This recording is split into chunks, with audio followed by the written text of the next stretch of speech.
ஆப்பிரிக்காவில் ஒரு சந்தோஷமான மன திருப்தியுள்ள விவசாயி ஒருவர் இருந்தார். அவர் மன நிறைவுடன் இருந்ததால் மகிழ்ச்சியாக இருந்ததால் மன நிறைவுடன் இருந்தார்.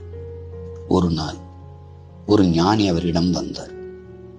அவரிடம் வைரங்களின் மகத்துவத்தை பற்றியும் அந்த வைரங்களுக்குள்ள சக்தியை பற்றியும் எடுத்து கூறினார். உன்னிடம் உனது கட்டை விரல் அளவு வைரம் இருந்தால் நீ உனக்கென்று ஒரு சொந்த நகரத்தையே வாங்கிவிடலாம். உன்னிடம் உனது கையளவு வைரம் இருந்தால் நீ உனக்கென்று ஒரு சொந்த நாட்டையே வாங்கிவிடலாம் என்று கூறிவிட்டு அங்கிருந்து சென்று விட்டார். அன்றிரவு அந்த விவசாயிகள் தூங்க முடியவில்லை. அவர் மகிழ்ச்சியாக இல்லை, மன நிறைவோடும் இல்லை.